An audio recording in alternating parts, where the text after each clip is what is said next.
Alors ça a la taille d'un bloc-notes, ça a la forme d'un bloc-notes, hein, mais en fait c'est une powerbank de 30 000 mAh qui va envoyer jusqu'à 65 watts.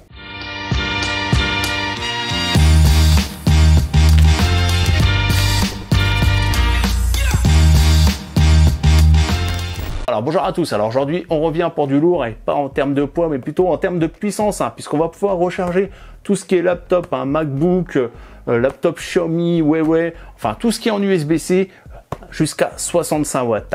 Donc on va découvrir ça ensemble et on commence tout de suite par le déballage. Allez c'est parti, on va faire un tour de la boîte. Hein. Donc ici on a le nom de la marque, hein, Yobao. Là c'est indiqué comme quoi on a 3 entrées et 4 sorties, qu'on a du Power Delivery 65 watts hein, et de la Quick Charge. Donc ici on a un visuel où on peut voir un PC portable qui est alimenté directement par la batterie. Ici la capacité de 30 000 mAh pour 111 Wh. Ici on retrouve les mêmes infos et là on nous a dit qu'il y a un afficheur LED hein, puisqu'en fait vous voyez on va pouvoir afficher la capacité directement sur la powerbank. De l'autre côté on va retrouver des caractéristiques donc pour chaque port USB hein, donc sachant que donc il y en a 3 qui vont être en entrée et 3 sorties. Sachant que l'USB-C, lui, va faire les deux, hein, va faire l'entrée et la sortie. Et on va dire c'est lui qui va envoyer plus, aussi bien pour la recharge de la powerbank que pour aller recharger des appareils jusqu'à un PC portable. Donc là, c'est indiqué au niveau des entrées L, M et C. Alors je pense que ça correspond par exemple à du micro USB. Je pense qu'on aura du Lightning et l'USB-C. Hein. Donc là, on va dire on a un port normal hein, qui va prendre du 5 volts 2 ampères, 2,4 ampères. Un port qui correspond peut-être à la Quick Charge, hein, je suppose. Hein. Donc là, ça va jusqu'à 12 volts, 1,5 ampères. Et l'USB-C, lui, qui va monter jusqu'à du 20 volts, 3,25 ampères. Hein. Et donc au niveau des sorties, elles vont monter jusqu'à 12 volts. Hein, on va dire les sorties USB de base. Hein, et l'USB-C, lui, qui va monter jusqu'à 20 volts. Hein, c'est lui qui va alimenter les PC portables. Allez, maintenant, on va regarder à l'intérieur. Donc clairement au niveau taille, je m'attendais à plus gros, hein, surtout qu'on a quand même une capacité de 30 000 mAh et je pense qu'au niveau taille, on va pas être déçu. Et c'est ça l'intérêt, c'est quand même de pouvoir avoir une powerbank qui est transportable, même si au final on a quand même une grosse capacité. Hein. Donc ici au niveau de la boîte, je suis en train de voir, on a un câble et c'est tout. Hein. Donc ça au niveau câble, voilà. Hein. On n'est pas très fourni d'ailleurs, il n'est pas très gros. Hein. Enfin, il n'est pas très grand du moins, on doit avoir les 50 cm de câble en USB-C. Hein. Voilà. Ah oui, clairement, à ce niveau-là, on n'a rien d'autre. Hein. Ici, un mode d'emploi. Alors, on va regarder, est-ce qu'on a de l'anglais au moins? Ouais, on a de l'anglais. Donc là, on retrouve les caractéristiques techniques hein, qu'on a vues à l'arrière de la boîte. Donc, apparemment, je suis en train de voir, c'est bien marqué comme quoi on a du Lightning. Hein. Ok, donc là, après, forcément, il faudra avoir aussi le chargeur hein, pour tout simplement recharger rapidement la powerbank. Hein. D'ailleurs, je vous ai fait des tests hein, au niveau tout ce qui est chargeur, au niveau USB-C. Hein. De toute façon, il va y avoir un petit lien qui va apparaître en haut à droite. Hein. Vous aurez tous les tests hein, que j'ai fait sur les différents chargeurs qu'on retrouve en USB-C qui envoient du Power Delivery hein, et justement assez pour recharger rapidement cette powerbank. Hein. Allez, on va regarder maintenant de plus près à quoi ça ressemble. Et ma foi, c'est pas mal du tout. Alors on dirait un bouquin, vous voyez. Voilà, ça a la taille d'un bloc-notes. Donc vraiment sympa à ce niveau-là. Hein. Là on va pouvoir la transporter facilement hein. Dans une petite sacoche avec le PC portable. Hein. Ça va se transporter sans problème. Après donc au niveau du revêtement, on a quelque chose d'un peu strié. Alors je sais pas comment ça va rendre hein, au niveau de la caméra, mais voilà, c'est pas vilain. Bon après voilà, hein, j'ai vu mieux. Ici on retrouve toutes les caractéristiques hein, de la batterie. Sur le dessus rien, et ici donc c'est là où la magie va opérer, hein, puisque donc là on a toutes les connectiques. Ici on a un bouton power.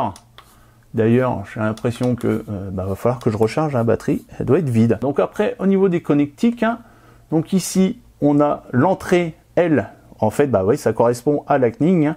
Ici, la M qui correspond au micro USB. Ici, donc la C, vous voyez, c'est bien marqué in et out. Hein. Donc, c'est-à-dire vous allez pouvoir recharger la batterie avec l'USB-C ou directement aller recharger un PC portable ou autre, hein, un téléphone, hein, directement en sortie. Et après, les 3 autres sorties en USB-A. Voilà. Alors, on va regardez un peu les dimensions, voir un peu ce que ça donne hein, pour ceux qui veulent transporter ça. Hein. Donc là, on est sur du 15 cm en largeur, En longueur, on est sur du 21 cm et en épaisseur, on est sur du 1,5 cm. Et au niveau du poids, ma foi, je l'ai en main, c'est pas très lourd, hein. On va dire ça va, ça reste transportable et on est sur du 662 grammes. Voilà. Bon, bah maintenant qu'on a vu à quoi elle ressemblait, va falloir la tester. Allez, c'est parti. Bon, là, c'est le moment où je vous perds, puisque là, on va rentrer dans les détails techniques de la Powerbank, voir comment elle recharge les périphériques et comment on va la recharger. Là, on va aller un peu plus loin pour vous expliquer comment ça va fonctionner, les ports USB connectés ensemble et voir si on en connecte qu'un, si on a bien de la quick charge, etc. Donc là, je vais commencer par connecter plusieurs périphériques. Donc là, on va en mettre jusqu'à 4. Donc on va utiliser les 3 ports USB et le port USB-C qui est juste là. Donc au niveau des périphériques de recharge, j'en ai pris un différent pour un port différent, puisque donc là, on a un iPad qui va être connecté en Lightning. On va avoir mon vieux Mi Pad, premier du nom, qui est en micro USB. J'ai ma dernière tablette, donc c'est la iPlay 20 en USB-C. Et j'ai un Redmi Note 9S, donc lui qui est compatible Quick Charge 18 watts. Et mon Mi 11, qui lui va monter jusqu'à 55 watts même. Bon, si au final on ne pourra pas de toute façon à partir de la Powerbank, je crois que maximum on va monter vers les 30 watts. Parce que oui, on va dire là, j'aurai pas de PC portable, ça va venir, je vous spoil un peu, je vous dis pas tout. Abonnez-vous si vous voulez savoir un peu plus, mais voilà, j'ai pas de PC portable pour tester la recharge 63 watts. Ça c'est un peu bête, je suis d'accord, je vous fais la pub d'une Powerbank qui est censée envoyer du 63 watts, donc recharger un PC portable, et au final je pourrais pas le tester. Donc vous pouvez que me croire, mais bon voilà. Logiquement vous allez voir que au niveau de la recharge, parce que donc ça marche en charge, mais aussi en recharge 63 watts, et au final 63 watts, oui c'est ça, je dis pas de bêtises, non 65 watts, j'étais perdu, j'ai des bêtises, non 65 watts. Et en plus de ça, donc là j'ai le chargeur aussi, donc là par contre lui qui est compatible, qui envoie du 65 watts, c'est le Ugreen GAN X, donc j'ai fait le test, et donc au final celui-là il envoie du 65 watts par port USB-C. Et en plus de ça, il envoie aussi via USB-A du Quick Charge, etc. Donc on va pouvoir aussi tester les recharges qui sont ici en Lightning et en micro USB. Donc normalement, sachant que le micro USB, lui, est censé récupérer de la Quick Charge, si je dis pas de bêtises, jusqu'à 12 volts, 1,5 ampères. Ouais, voilà, c'est ça. Donc on verra ça tout à l'heure, on fera les tests d'ailleurs, c'est pour ça donc que j'ai pris mes petits multimètres. Ça va permettre tout simplement de mesurer le voltage et l'ampérage, donc via USB ou USB-C. Comme ça, on verra un peu ce que ça envoie au niveau de cette Powerbank. Donc ce qu'on va faire, on va déjà brancher tout en même temps, comme ça on va voir si elle permet quand même de pouvoir recharger 4 périphériques en même temps. Donc logiquement, par rapport aux caractéristiques techniques qu'on a vu tout à l'heure, là elle peut pas envoyer en fait de la Quick Charge, puisqu'en fait on avait bien vu sur le total output, c'était noté 5 volts 5 ampères. Donc en fait ça correspond au fait que on va bien avoir 5 volts sur chaque port, donc sur les 4 ports, et 5 ampères max additionnés. Donc au final, on va pas pouvoir faire de la Quick Charge ou du Power Delivery, puisque en fait, si c'est de la Quick Charge ou du Power Delivery, il faut passer au-dessus des 5 volts pour tout simplement pouvoir accélérer la charge. Là, on va dire, on va avoir de la simple charge si on branche les 4 périphériques. Après, donc on va brancher le Mi Pad. Alors là, je l'ai pas encore alimenté, puisqu'en fait, là, vous voyez, là, je l'ai pas encore mis en charge, j'ai pas encore appuyé sur le bouton, puisqu'en fait quand vous appuyez sur le bouton qui se trouve juste ici au niveau de la Powerbank, ça met en route la Powerbank. Alors pareil, tenez, je voulais revenir aussi sur l'affichage LED qui se trouve juste ici. Il est vraiment très très faible. En fait, attendez, hop, je vais appuyer dessus, et alors je sais pas si vous allez voir, on voit les chiffres juste là, sinon je vous mettrai une photo. Après, hop, on branche. Alors par contre, les ports USB ils sont vachement durs, alors c'est peut-être le temps qui se fasse, mais ils sont très très durs à afficher. Alors hop, on a les Mi Pad qui est juste là. Après donc je ferai un test en branchant donc tous les périphériques comme ça, et je rechargerai la batterie à 100%. Et là donc je vais recharger tous mes périphériques, donc les tablettes, sachant que le Mi Pad c'est 6700 mAh, l'iPad 4 c'est 11560 mAh, l'iPlay 20 c'est 6000 mAh, et genre le Redmi Note 9 c'est 5000 ampères. Donc clairement je pense que je vais la vider, et je vais vous dire à peu près, donc là avec 3 tablettes et un téléphone de grosse capacité, voir en combien de temps on a pu recharger, voir un peu jusqu'à combien on a pu recharger nos différents périphériques. J'allais brancher le Redmi Note 9, mais non, c'est pour l'iPlay qui est juste là, voilà. Et donc en dernier, oui, je vais brancher, donc ça je vais prendre le câble qui est fourni, et je vais alimenter, donc là je vais mettre le petit multimètre et brancher directement le Redmi Note 9. Donc là, vous voyez, il s'est mis à recharger. Et donc là, on est sur du, je sais pas si vous voyez bien, c'est du 5 volts, 1,40 ampères. Et à mon avis, ça va être pareil sur les autres. D'ailleurs, on va mesurer là avec l'IP 20. Alors, je vais vous montrer aussi d'ailleurs que ça recharge bien. D'ailleurs, de toute façon, en branchant déjà le voltmètre, mais regardons au niveau du pourcentage de la batterie. Alors, et donc là, on envoie du 5 volts, 1 ampère. Je vais vous montrer. Voilà. Allez, 5 volts, 1,25 ampères. De toute façon, on peut le voir aussi directement. Ici, voilà. Là, vous voyez, à 0%, mais elle recharge quand même. Parce que je les ai vidés justement avant le test. Ici, pareil. On va être à combien? Là, on est à 2%. Et elle s'est pas encore réveillée. Ouais, vous voyez, il y a le logo de la batterie. Alors, je sais pas, on voit pas bien avec la luminosité. Ouais. Mais elle va s'allumer toute seule. Donc voilà, on va dire, là, on peut recharger nos différents périphériques, hein, donc jusqu'à 4 périphériques, hein, sans problème. Sauf que on n'aura pas de la quick charge, hein, tout simplement, puisque comme je vous ai expliqué, hein, c'est 5 volts max quand tout est branché. Mais on va dire, vous allez pouvoir recharger directement plein de périphériques sans problème. Voilà, toute la famille, on va dire, si vous partez en vacances, vous prenez la power bank, vous êtes tranquille, hein, vous allez pouvoir charger aussi bien des téléphones hein, ou autres. Hein, vous êtes tranquille à ce niveau-là, jusqu'à 4 périphes sans problème. Donc maintenant, ce qu'on va faire, on va tester la recharge rapide avec l'USB-C et puis un port USB-A normal. Hein. Donc là, on est avec mes deux téléphones hein, qui prennent de la quick charge. Hein. Donc j'en ai branché un en USB-C et donc là, vous voyez, ça envoie 5 volts, un peu plus de 5 volts et 2,6 ampères. Hein. Donc on est sur la quick charge. On va passer sur le port USB-A. Alors là, vous voyez, c'est monté sur du 6,15 volts et 2,4, 2,5 on va dire ampères. Donc on est bien sur la quick charge hein, aussi. Et donc si je branche par exemple le Mi 11, hein, donc là ça descend hein, 5 volts et 2 ampères hein, si on a les deux connectés. Et si on en débranche un, voilà, ça se réinitialise. Et là logiquement, ça va passer au-dessus des 5 volts. Voilà. Là, on est à 9 volts et 3 ampères. Donc, on est allé à 27 watts, à peu près 30 watts au niveau de la charge. Donc là, c'est le maximum que je pourrais tirer, on va dire, pour le test. Hein. Au final, faudra me croire. Hein. Donc là, on est sur du 30 watts. Hein. Donc, c'est déjà pas mal hein, pour une batterie comme ça. Hein. Mais on va pouvoir aller plus haut. On va pouvoir aller jusqu'à 65 watts hein, facilement pour recharger un PC portable. Donc là, maintenant, on va tester la recharge de la powerbank déjà en USB-C avec le petit chargeur Ugreen. On va brancher ça ici et on va le brancher directement sur le port qu'on voit les 65 watts et on va voir ce que ça nous dit. On est bon à ce niveau-là, 19,4 et 3,10 ampères. Donc voilà, on est à 60 watts. On aurait pu monter un peu plus haut, mais bon, là logiquement, c'est peut-être parce que voilà, elle est encore à 60% au niveau autonomie, donc c'est qu'elle va pas envoyer trop pour éviter de faire chauffer la batterie au niveau de la recharge. Ça, c'est une chose à savoir, hein, c'est que il y a quand même pas mal de protection, hein, surtout quand vous utilisez de l'USB-C, etc. Donc maintenant, on va tester la recharge en USB-A avec donc le port micro USB et le port Lightning. Alors, donc là, le port micro USB, on va brancher le voltmètre dessus. Voilà. Donc logiquement, c'est censé envoyer de la quick charge, on va voir ça. C'est bon, c'est branché. Et oui, en effet, hein, c'est bon. On est sur du 9,7 volts et 1,98. Hein. Donc on est au-dessus des 18 watts. Hein. Donc très bon à ce niveau-là. Pas de souci en micro USB. Si vous avez en fait un chargeur quick charge, ça qui est intéressant, c'est que voilà, ça va pouvoir prendre plusieurs dispositifs. Vous n'êtes pas obligé d'acheter exprès le chargeur qu'il faut.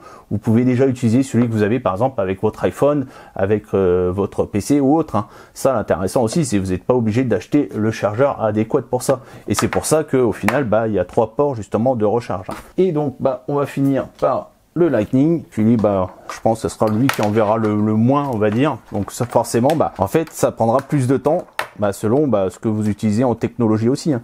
Sachant que ça ira plus vite quand vous utilisez l'USB-C, un peu moins vite quand ça sera avec le micro USB en quick charge, et encore moins vite avec le Lightning.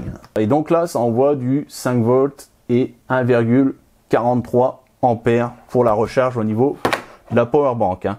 Donc ça sera le plus long avec le Lightning. Bon, Si vous n'avez pas autre chose, hein, le mieux, ça sera l'USB-C, ça c'est sûr. Hein. Mais ben voilà, si vous utilisez le Lightning, vous pourrez quand même la recharger, mais ça mettra vraiment plus de temps hein, que si vous utilisez l'USB-C en 65 watts, hein, tout simplement. Donc maintenant, ce que je vais faire, elle, je vais la recharger à 100% hein, et je vais tout simplement recharger tous mes périphériques et puis vous dire combien de temps ça a mis. Je pense que de toute façon, hein, je vais aller au maximum, je vais aller la décharger complètement et voir comment mes périphériques se sont rechargés. Donc voilà, c'est l'heure des résultats et donc on va déjà commencer par la recharge de 4 périphériques en même temps. Au bout de 3 heures, j'ai rechargé 3 périphériques à 100%. J'ai rechargé mon Mi 11. Au final, j'avais dit que je prenais le Redmi Note 9S et au final, j'ai pris le Mi 11. Donc le Mi 11, lui, il a une batterie de 4600 mAh. J'ai pu recharger à 100% mon Mi Pad 1 qui, lui, a une batterie de 6700 mAh et ma iPlay 20 qui a une batterie de 6000 mAh. Lui, au bout de 3 heures, alors c'est lui qui en fait qui a la plus grosse batterie, hein, l'iPad 4, hein, lui il a une batterie de 11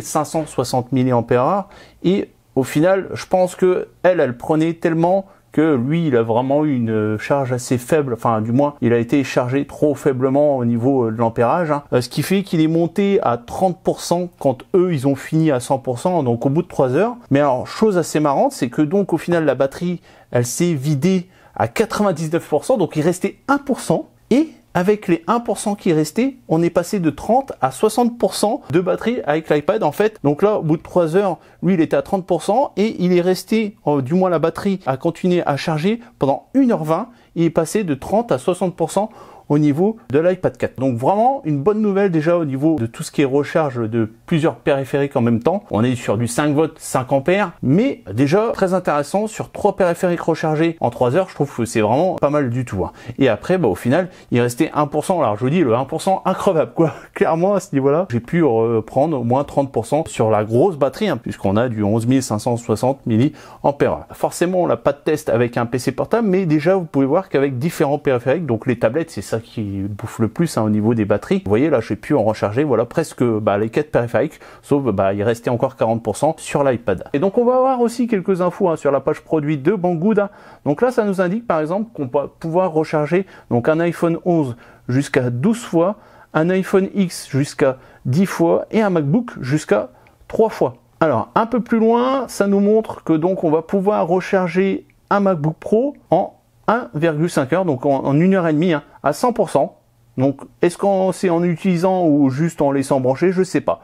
Là après, on a les différents laptops qui sont pris en charge. Hein. Donc on a le MacBook Air 13 pouces, MacBook 12 pouces, MacBook Pro 13 pouces, iPad Pro, Air Mini, les Huawei MateBook 13, 14 pouces, X Pro, Lenovo, Microsoft, Honor, Dell, HP, les laptops Xiaomi et tout ce qui est Nintendo Switch, puisque ça fonctionne en USB-C. En dessous, ça nous indique que sur un iPhone 11, en 30 minutes, avec le Power Delivery 65 watts, on va pouvoir récupérer 50% de batterie, alors que si on est sur du 5 volts 1 ampère, on va récupérer seulement que 20%. Après, on a des infos sur le temps de recharge de la batterie, et ça, c'est vraiment le gros plus aussi de cette batterie, hein, parce que donc moi, j'ai utilisé mon chargeur Ugreen 65 watts, hein, et j'ai pu effectivement recharger la batterie en 2h30. Donc ça, c'est vraiment juste magique, hein, sachant que si on avait utilisé un chargeur normal, donc là un 5 volts 1 ampère, on aura mis 29 heures, parce que c'est bien beau d'avoir une grosse batterie de 30 000 mAh, hein, mais si c'est pour la recharger pendant 2 jours, hein, ça vaut vraiment pas le coup. Hein. Et après, donc on a tous les protocoles qui sont pris en charge par la Powerbank. Hein. On a iPhone, hein, Power Delivery et Apple 2,4 ampères, Huawei donc CSCP, FCP 5 ampères.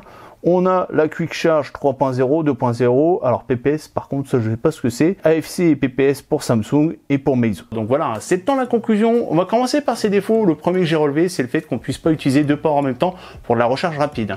Au final, on a 4 ports, mais on va pouvoir utiliser un seul port pour de la recharge rapide, et dès qu'on va voir utiliser un deuxième, on va perdre la recharge rapide, on va passer sur du 5 volts. Le deuxième défaut que j'ai relevé, c'est le fait qu'on n'aimait pas une petite sacoche pour tout simplement transporter la powerbank qui pourrait s'abîmer pendant le transport. Et donc au niveau de ses avantages, clairement vous avez pu voir pendant le test, déjà c'est sa grosse capacité de 30 000 mAh pour une taille au final assez raisonnable. Alors forcément elle est à plat comme ça, mais franchement elle va pouvoir tout simplement pouvoir se mettre dans une petite sacoche ou dans un sac à dos sans problème. Elle va pouvoir trouver sa place sans souci.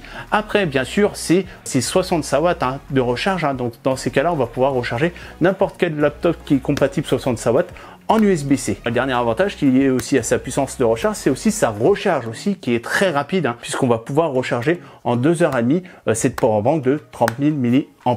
Donc voilà, le test est fini. Donc si cette powerbank vous intéresse, bien sûr, vous avez tous les liens dans la description. Et si vous avez aimé, likez, partagez et surtout, abonnez-vous.